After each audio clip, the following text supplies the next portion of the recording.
Le cercle RH pour débattre aujourd'hui du travail du futur à l'occasion d'une enquête BCG ANDRH, le cœur des DRH sondés pour savoir comment ils voient ce futur du travail et aussi d'ailleurs comment ils vivent leur transformation depuis la crise Covid parce qu'il s'est passé beaucoup de choses. On en a parlé et cette enquête vient, je dirais, confirmer des choses qui avaient été évoquées sur ce plateau, sur l'hybridation du travail, sur la formation et l'accompagnement des managers qui sont un petit peu perdus et puis des DRH, et on y reviendra, qui disent, sans d'ailleurs le pointer comme un problème, disent qu'effectivement, cette hybridation, ce télétravail peut aussi déstructurer la cohésion de l'entreprise parce que les collaborateurs sont moins présents, parce que, évidemment, certains viennent le lundi et le mardi, d'autres ne sont pas là. Évidemment, tout ça a des enjeux. On va le commenter, on va le détailler parce que c'est une étude d'ailleurs qui fait écho à celle de 2020 et on va en parler avec Audrey Richard. Bonjour Audrey. Bonjour. C'est un vrai plaisir de vous accueillir. Présidente de l'ANDRH, l'Association nationale des DRH, 5500 membres. Bah oui, j'ai quand même travaillé ma fiche. 11 millions de collaborateurs finalement au total à travers toutes ces entreprises. 588 DRH qui ont été entendus pour cette enquête. Merci d'être là. Romain Gaillac, merci. Principal ou chief de projet senior, parce que j'ai deux possibilités. Vous préférez laquelle ? Chef de projet senior. Chef de projet senior, ça vous va ? Au BCG et vous avez travaillé la main dans la main, comme d'ailleurs c'est arrivé à plusieurs reprises, des travaux communs avec le BCG. D'abord, un petit mot sur la méthodologie, parce qu'il y a cette étude de 2020, et j'imagine que vous vouliez savoir, et d'ailleurs on le verra tout à l'heure, qu'il y a des items qui ont un peu évolué, qui sont remontés. La méthodo, c'était quoi ? C'était questions ouvertes Alors il y a eu plusieurs questions, il y en a eu à peu près une trentaine qu'on a posées, donc on a essayé de vous apporter la synthèse. Ça a été adressé à des professionnels de la RH et à des DRH, donc on a eu à peu près 600 répondants, à peu près 2 semaines d'enquête en ligne essentiellement, donc c'était un survey en ligne tout simplement. Il ressort une chose importante. On va le confirmer sur ce plateau parce que vous êtes les représentants des DRH. Le télétravail hybridé s'est installé durablement. Vous êtes d'accord avec... Oui. C'est ce que dit l'enquête. C'est vraiment ce qui ressort. Et d'ailleurs, on ne parle même plus aujourd'hui de télétravail, on parle de travail hybride. On pourra le développer juste après. C'est intéressant parce que le mot disparaît doucement, le mot télétravail, et on est sur l'hybridation. Oui. Là, on ressort avec un chiffre dans votre enquête, c'est 2 jours de travail hors entreprise et 3 jours d'entreprise. C'est bien cela. Oui. Exactement. Romain, vous avez ce chiffre-là. Exactement. Aujourd'hui, quand on pose la question au DRH, ce qui ressort, c'est que 2 jours de télétravail, c'est à peu près la moyenne. On en a 46% qui nous disent, voilà, c'est la durée qu'on considère comme la bonne durée pour les collaborateurs éligibles. Il faut bien faire cette distinction entre les collaborateurs éligibles et non éligibles. 46%, c'est pour les 2 jours. Si on rajoute le 3e jour, on atteint quasiment 70%. Je pense que ce chiffre montre la normalisation autour de cette durée et également la non-existence, en fait, statistique quasiment dans cette enquête du télétravail à 100%. C'est-à-dire que le 5 jours de télétravail, aujourd'hui, c'est quelque chose qui n'a quand même que très peu de réalité dans les entreprises françaises interrogées. Il y a quand même quelques entreprises qui s'y mettent. Enfin, on les a reçues d'ailleurs pour certaines qui nous disent nous, ça fonctionne, on est en full remote, comme on dit. Oui. Vous n'y croyez pas, vous, à la NDRH ? Non.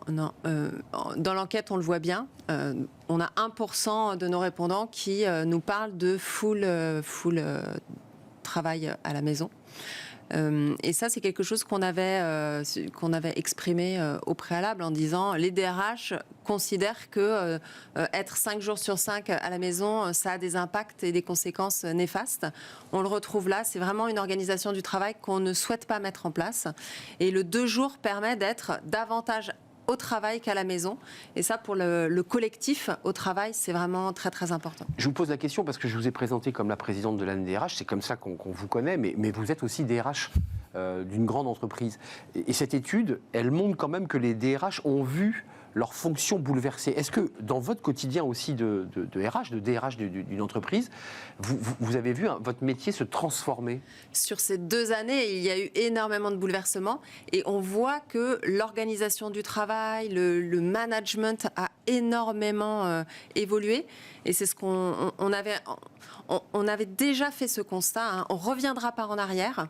Donc oui, tout a été transformé et aujourd'hui on est dans une configuration qui fait qu'on doit aussi inventer, construire le travail de demain. Ça ne s'arrête pas que à du télétravail, ça a des conséquences sur tous les sujets RH, l'évaluation de nos collaborateurs, la façon dont on va recruter, dont on va former, ça a un impact. La façon dont vous rédigez votre fiche de poste, dans lequel vous avez Tout à fait. impérativement mettre de Tout à l'hybride, fait. sinon les gens ne répondent même pas, on est d'accord. Alors, ce qu'on voit quand on interroge les candidats aujourd'hui, c'est que la question sur le télétravail, qui arrivait à la fin avant la crise, Elle est très haute. aujourd'hui arrive sur les deuxième question à peu près. Donc, l'entreprise doit répondre. Et si elle ne répond pas, alors elle risque de perdre tant ses salariés que ses candidats potentiels. Évidemment, Romain Gaillac. Oui, exactement. Je pense que dans l'enquête, il y a 2 chiffres qui sont intéressants. C'est qu'on a 76% des répondants qui nous affirment que proposer de l'hybride, c'est important, voire indispensable pour attirer des candidats. Et je pense que c'est important aussi de préciser ce qu'on entend par hybride. C'est-à-dire que c'est à la fois le lieu, mais c'est aussi le temps. Comment j'organise mon temps, et au-delà du fait que je veux pouvoir travailler ailleurs qu'au bureau, à des horaires décalés du 8h-18h, je veux le personnaliser. Hybride flexible. Exactement, parce que je veux le personnaliser. Et ça qui est un enjeu majeur pour un manager, c'est comment chaque membre de mon équipe veut aussi personnaliser son organisation du travail. Je m'arrête un instant parce que quand on parle à des dirigeants ou des DRH, ils vous disent bon, nous on est prêts à être extrêmement flexibles et à s'adapter finalement pour garder nos collaborateurs, pour les rendre heureux au final, pour qu'ils soient épanouis. Sauf que le code du travail, on avait un avocat juste avant, bloque un peu. Oui. Parce qu'il y a un débat, le salarié vous dit moi je préférerais bosser de 21h à minuit et me connecter à 3h du matin. Il y a quelques sujets sur le code du travail quand même. Alors c'est peut-être pas la majorité quand même, mais cependant, étant donné que tout a été transformé sur ces 2 années et vraiment transformé. En effet, ce qui nous régit dans nos fonctionnements dans les entreprises, c'est étant le code du travail. C'est rigide, hein ? Très rigide. Et en effet, aujourd'hui, il n'est plus adapté. Et justement, au sein de la NDRH, on travaille sur ces sujets-là pour être en mesure de faire des propositions sur l'adaptation du temps de travail, notamment. C'est ce que vous Exactement, la manière dont on organise le temps de travail qui est très réglementé. Il y a un point de vigilance, on va parler côté RH, puis on parlera des salariés, parce qu'eux aussi ont un point de vue, mais il y a quand même 70% de ceux qui ont été interrogés qui redoutent un manque de cohésion entre les télétravailleurs et les non-télétravailleurs. Ça, je trouve ça intéressant, parce que 40-60, je crois que c'est ça, il y a 40% de personnes qui peuvent télétravailler, puis 60 qui sont postées et qui vont dire dans l'entreprise, ben voilà, on a fait un accord pour les cols blancs, et nous, on est dans l'usine. Non, mais je noircis un peu. Non, mais c'est très intéressant d'avoir cette discussion, parce que donc 40%, c'est la part des répondants qui disent que plus de la moitié de leurs collaborateurs télétravaillent. Donc plus de la moitié. Ça ne veut pas dire que les autres télétravaillent pas du tout, mais ils travaillent pas structurellement autant. Et en effet, aujourd'hui, quand on pose la question, on l'avait pas remis dans l'enquête, mais aujourd'hui, on ne constate pas de tension. C'est-à-dire que dans l'entreprise, elle n'existe pas aujourd'hui. Par contre, les DRH, parce qu'en fait, ils sont auprès du terrain pour prendre le pouls, ils sentent que c'est un sujet sur lequel il faut être attentif. On est d'accord. Audrey, non, vous êtes dans une entreprise où justement vous êtes configuré sur cette forme-là. Il y a des gens postés qui doivent travailler, ranger, organiser. Puis il y a des gens qui peuvent télétravailler de chez eux ou dans des lieux tiers. Ceux qui sont postés doivent vous dire mais il n'y a pas moyen d'avoir une prime, de nous compenser finalement. En fait, ce qu'on voit, et on en avait aussi pas mal parlé, on avait cette crainte de, entre guillemets, les cols bleus, cols blancs, au moment des confinements. Ce qu'on voit, c'est qu'on sait évidemment qu'on a ce risque-là, mais les DRH, avec les partenaires sociaux, prennent en compte ces inquiétudes, ces problématiques, et on le voit à travers les accords. Ce qu'on peut quand même dire, c'est que depuis le 1er janvier 2020, on a signé en France 5799 accords. Donc on a vu le nombre d'accords et le nombre de négociations vraiment croître de façon importante. Et ces sujets-là sont abordés avec les partenaires sociaux pour voir de quelle manière on peut travailler ensemble. Et au final, sur le terrain, quand on pose la question, on ne constate pas d'inégalité tant sur les différentes catégories dans l'entreprise que sur les inégalités hommes-femmes, par exemple. On sait qu'on a cette contrainte, mais sur le terrain, on ne le constate pas. Alors après, c'est une préoccupation forte des DRH. Donc on est d'accord, c'est un point de vigilance où vous dites il faut prendre le pouls, il faut écouter, il faut... c'est ça. Parce que c'est vrai que là, il y a quand même dans votre étude 39% des répondants qui prévoient que plus de la moitié de leurs salariés télétravailleront à l'horizon 2025 contre 31 il y a 2 ans. Ça veut dire que on est à un instant T avec cette enquête, mais tout ça va progresser. Il y aura des discussions où de plus en plus de collaborateurs vous diront, vous êtes d'accord, Romain ? Je suis d'accord, et en plus, je pense que ça, c'est important, parce que le sujet, c'est que l'hybride augmente par le nombre de télétravailleurs et non pas par le nombre de jours télétravaillés. C'est ça. Et il y a un autre chiffre qui est important, c'est 40% des DRH qui affirment qu'ils ont ouvert des nouveaux postes au télétravail, ou qui envisagent de le faire, et notamment des postes peut-être un petit peu plus décalés que d'habitude. Avec Audrey, on a souvent... Genre cuisinier. Oui, a priori, le chef cuisinier, a priori, on se dit tous, il ne peut pas télétravailler. Il est devant la marmite quand même. Sauf que dans ses tâches, il a des moments où il doit faire des commandes. C'est vrai. Et ces commandes, eh bien, il peut se les rassembler sur une demi-journée et les faire en télétravail. C'est vrai. Donc ça repense le poste de travail, en fait. Exactement. Et ça, c'est vraiment des choses qu'on n'envisageait absolument pas. On n'y pensait juste pas avant. Aujourd'hui, eh bien, sur ce type de métier ou d'autres, le télétravail peut être envisagé. Et ça, je trouve que c'est intéressant. Ça marche pour un restaurateur aussi. Il y a des tensions sur la restauration. Il y a les chefs de salle, ceux qui gèrent les commandes, qui peuvent effectivement passer un après-midi chez eux au calme, sans être forcément dans un tout petit bureau exigu. Ça ouvre aussi des champs qui étaient fermés auparavant. Important quand même le rapport du sens, parce que dans votre étude, c'est intéressant, on voit des items entre l'étude enquête 2020 et l'enquête 2022. Et là, on voit les croisements de le sens. La notion de sens, d'engagement est remontée à la deuxième place. C'est bien ça, hein ? Exactement. Alors, quand on parle ça, c'est quand on parle du rôle du manager. C'est ça. Qu'est-ce qu'on attend d'un manager ? C'était pour ouvrir le chapitre manager. Exactement. Et en fait, ce qu'on attend des managers, et pour le coup, je crois que c'est même en première place, c'est de partager le sens. Exactement. On attend qu'ils partagent le sens. En deuxième, on a la notion de délégation. La troisième, c'est la montée en compétences. Et la quatrième, c'est la notion de contrôle. Donc ça, c'est des choses qui ont un peu évolué dans des dimensions qui ont été parfois un peu étonnantes pour nous, puisqu'on a par exemple donné des objectifs clairs et redescendu. Donc là aussi, on sent que la mise en place de l'hybride, en fait, ça crée un certain nombre de sujets parfois qui sont compliqués pour les managers. Et donc du coup, on leur demande de contrôler, on leur demande de déléguer, etc. Enfin, excusez-moi, mais dans l'évolution du rôle des managers, la délégation était en 6e position en 2020, mais elle est passée en 2e position derrière le sens. En un mot, ceux qui sont interrogés disent il faut apprendre aussi à déléguer, ce qui semble être un peu difficile. Vous êtes d'accord ? C'est compliqué dans la relation qu'on a au travail, lorsque la personne est loin, espèce d'angoisse, on se dit est-ce qu'elle est au boulot, elle le fait pas, est-ce qu'elle le fait bien, enfin ça génère tout ça en fait. En fait sur le management, on le voit dans l'enquête, mais on le voit sur le terrain, avec notamment tous les échanges qu'on peut avoir avec les DRH au sein de la NDRH, c'est qu'il y a un changement, un bouleversement profond en termes de management. D'ailleurs, dans l'enquête, on a 90% des répondants qui disent que les talents ont des attentes différentes. Il y a 90% quand même des DRH qui expriment ça. Et sur le terrain, ce qu'on voit, c'est qu'en effet, nos salariés, nos candidats, ils attendent autre chose. Et cette période de 2 ans où on s'est posé des questions, où on s'est arrêté à la maison, plus rien ne bougeait, les personnes se sont posé des questions sur leur vie au travail. Exactement. Sur où suis-je, que fais-je ? C'est ça. Et ce qu'on a vu, c'est que des salariés sont sortis du marché du travail, ont quitté les entreprises parce que ça ne correspondait plus à leurs attentes. Donc ils ont quitté. On voit des salariés qui se posent ces questions-là. Et c'est vrai qu'on le globalise sous, finalement, c'est la recherche de sens. C'est ça, de façon synthétique. Après, c'est comment l'entreprise, à travers sa raison d'être, par exemple, va parler aux salariés sur ses envies, sur ce qu'il veut faire de sa contribution au sein de l'économie. Et ça, c'est vraiment très, très intéressant parce qu'on ne connaissait pas ça auparavant. Donc, l'entreprise doit répondre là-dessus. Donc, en fait, cette crise Covid a augmenté. On avait tout à l'heure un invité qui parlait des DRH augmentés grâce aux data, mais ça a augmenté la transformation, ça l'a accéléré. Donc, on ne reviendra plus en arrière. Même dans votre quotidien de DRH, j'imagine que vous faites des choses que vous n'imaginiez pas faire il y a 5 ans. Oui, et après, c'est aussi ça qui est passionnant. Le métier de DRH a énormément évolué sur ces 2 dernières années et il va énormément être consolidé et son évolution va se poursuivre. Et donc, c'est juste passionnant pour nous.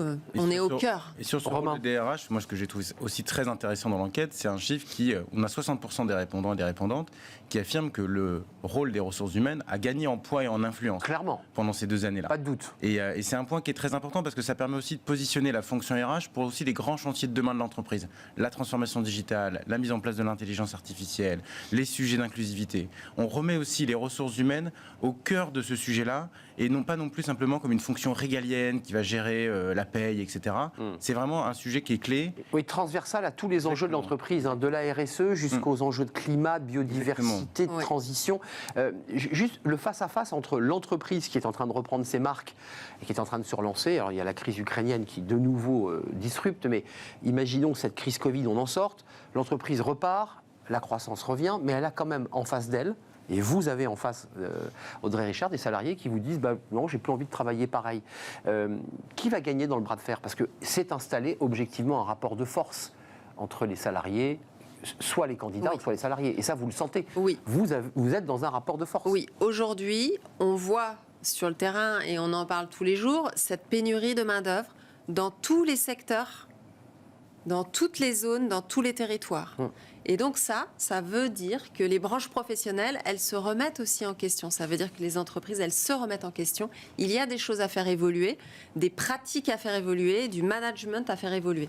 Donc c'est le challenge. Et en effet, il faut arriver à faire ces changements. Mais ça passe, excusez-moi d'être un peu concret, parce que là, vous avez interrogé les DRH.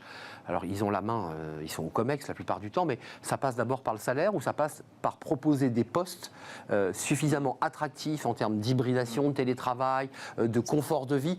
C'est ça le 1 et le salaire en 2 ? En fait, pour le coup, là, la réponse est un peu plus holistique, si je peux me permettre. C'est-à-dire que quand on regarde ce sujet, on le voit beaucoup aux États-Unis, la grande résignation, Great Resignation aux États-Unis, on le voit de façon beaucoup plus marquée.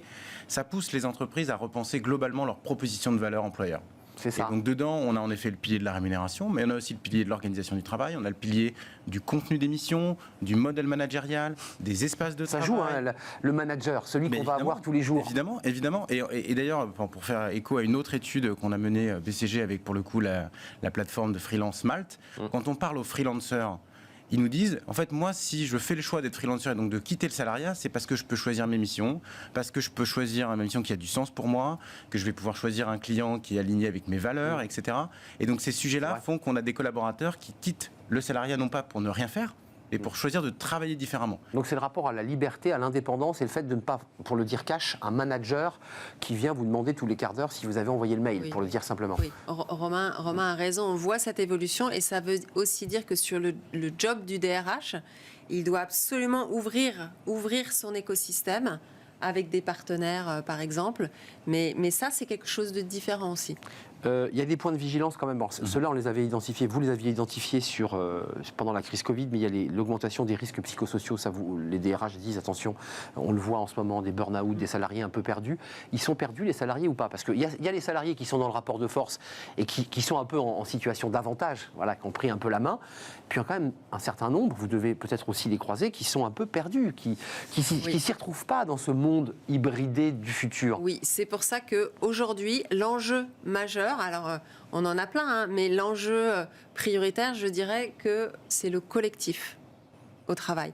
Comment nous, en tant que DRH, on arrive à travailler tous ensemble, évidemment avec les managers, pour recréer ce collectif qui a été abîmé pendant la crise. Et on voit que le télétravail permet de mettre peut-être davantage en exergue aussi l'intérêt du présentiel. Parce que c'est grâce au présentiel qu'on va réussir à faire des moments de convivialité, recréer ce collectif. Vous êtes d'accord, Romain ? Je suis complètement d'accord avec ce que dit Audrey. Je pense qu'aussi le présentiel permet... Il y a des salariés qui disent, moi j'ai envie de venir dans mon entreprise, plus pour être dans un bureau tout seul, mais pour être dans des... Alors ça peut choquer certains patrons, je dirais, à l'ancienne, mais pour avoir du lien social, pour pouvoir faire des réus, donc pour penser l'entreprise aussi. Exactement, parce que aussi je pense que quand on revient sur site, on revient dans un espace dédié et protégé pour le travail. C'est-à-dire que travailler à la maison, quand on est célibataire, bon, ça peut être un peu ennuyeux parce qu'on est seul, mais travailler à la maison quand on a des enfants, où on peut avoir plusieurs générations sous le même toit, là pour le coup, en fait, ça crée une tension sur le temps à consacrer au travail, qui n'est pas forcément aligné avec celui de ses collègues, etc., qui en fait met les collaborateurs dans une situation de risque, pour le coup, évidente. Et c'est vrai que revenir sur site, au-delà de rapporter de la convivialité, ça permet aussi de se recentrer en disant, en fait, je suis au travail pour un instant où je vais faire mon travail. Un mot sur les inégalités hommes-femmes, c'est aussi des critères, enfin je dirais très, très juridiques, parce que la loi oblige les DRH à bien stipuler dans des tableaux. 77% des répondants et répondantes affirment que le développement du télétravail hybride à grande échelle n'a pas augmenté les inégalités hommes-femmes. Oui, c'est ce qu'on disait tout à l'heure. On sait qu'il peut y avoir un risque, mais sur le terrain, on ne constate pas une augmentation, on ne constate pas de problématique. Après, on peut regarder ce qui s'est passé sur l'index égalité hommes-femmes, qui est sorti en mars. Oui. On voit qu'il a augmenté d'un point, certes, c'est peut-être pas une grosse augmentation, mais cependant, il a augmenté. Donc, et ça, ce sont des sujets qui sont traités par les RH avec soin. Un mot sur cette question-là, sur l'inégalité? Oui, mais je pense qu'en effet, le chiffre est assez parlant. Quand on pose la question après à nos répondants et répondantes sur s'il devait y avoir un risque d'inégalité entre les hommes et les femmes, sur quel sujet il se porterait? Ce serait sur l'équilibre vie personnelle, vie professionnelle. Exactement. Donc là, on revient sur des sujets malheureusement assez classiques de charge de travail domestique entre les hommes et les femmes. Et donc c'est pour ça que les DRH, pour le coup, doivent être très proches pour prendre ce pouls-là et être capables de mettre des... Dernier chapitre, je ne voulais pas qu'on l'oublie parce qu'il y a toute la transformation de l'entreprise que vous accompagnez, que vous avez accompagné. Et puis il y a les enjeux stratégiques. C'est-à-dire que vous êtes un peu attendus au tournant, les DRH. Oui. C'est-à-dire que vous vous êtes retrouvés en première ligne.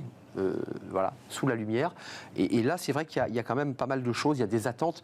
L'accélération de la transformation digitale.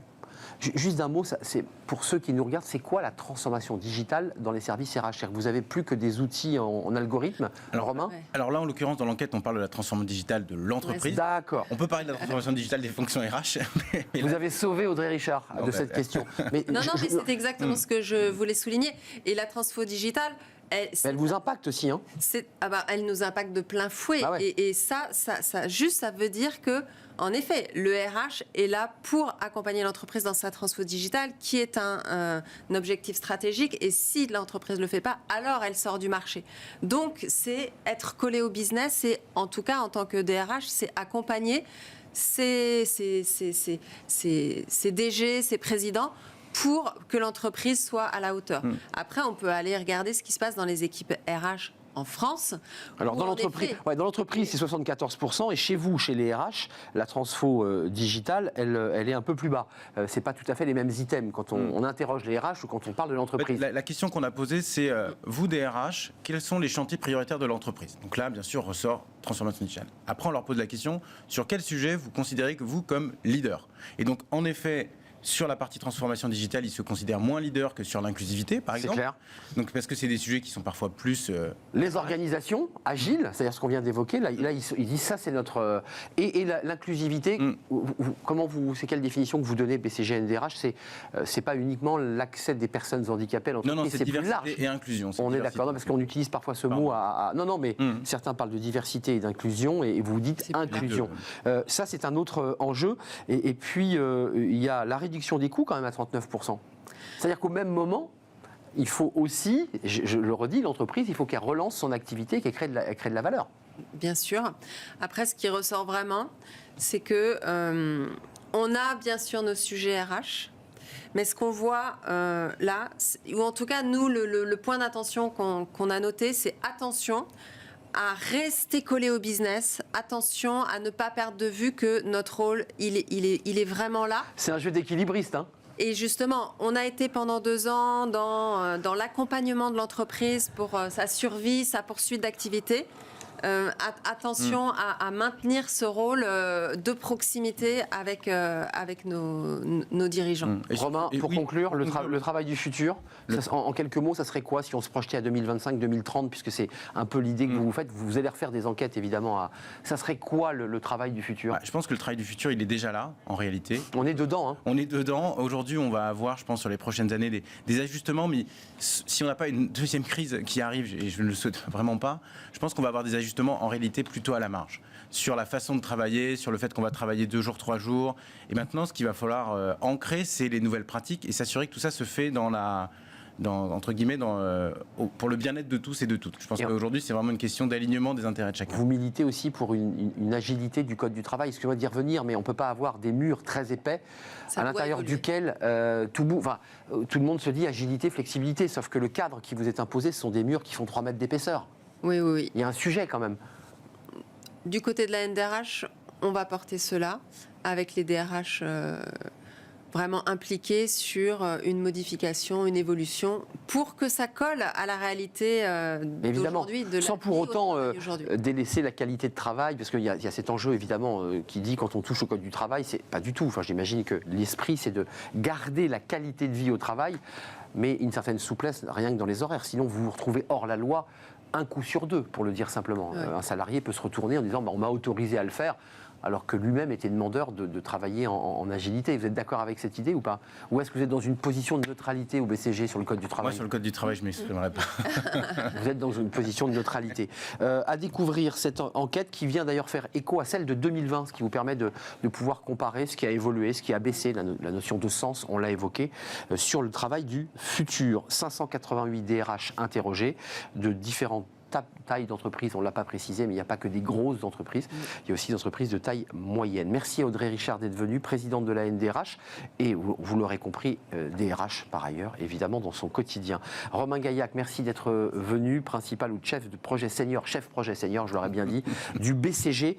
Et études, enquête à découvrir sur les sites respectifs de l'ANDRH et du BCG. Merci d'être venu nous éclairer sur les DRH et leurs fonctions très complexes.